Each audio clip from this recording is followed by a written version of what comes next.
Now, Prime Minister Narendra Modi is holding delegation-level talks with Malaysian Prime Minister Anwar Ibrahim. The meeting focused on strengthening bilateral ties with discussions on trade, investment and regional and global issues of mutual interest.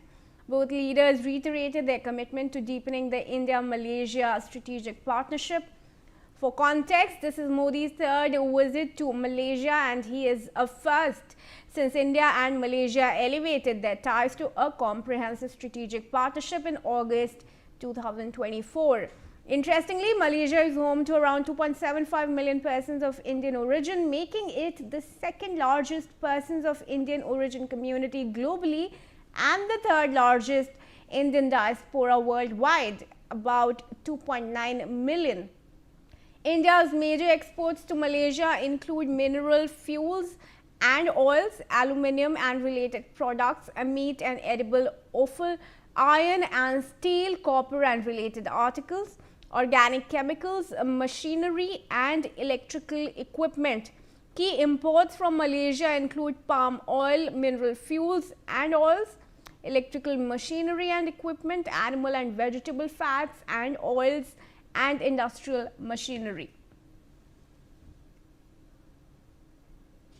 और मैंने देखा है कि परंपराओं से हट करके एक प्रकार से मलेशिया के जीवन को आपने इन कुछ ही घंटों में बहुत बखूबी प्रस्तुत किया और इतने बढ़िया तरीके से चीजों को ऑर्गेनाइज किया, वो हमेशा हमें से याद रहने वाली है। और इसके लिए मैं हृदय से विशेष रूप से आभार व्यक्त करता हूँ।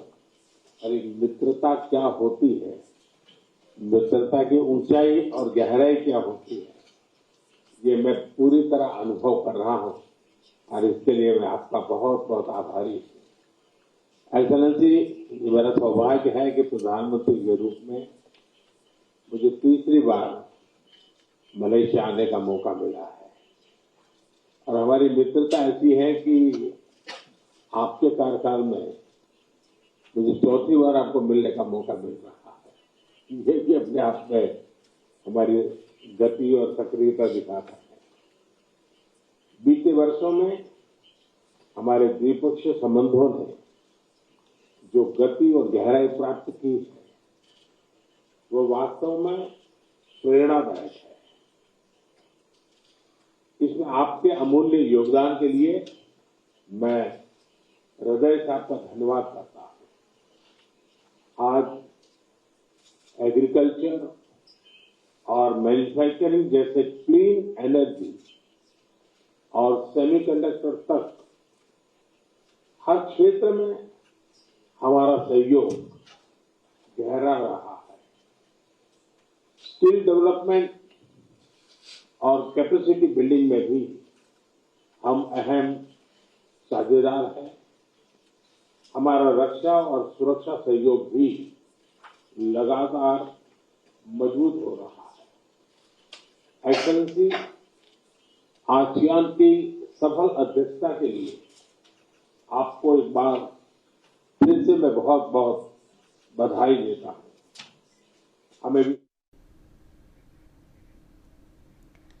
Alright viewers, that's all we have time for. Stay tuned to NewsX for all national news and updates.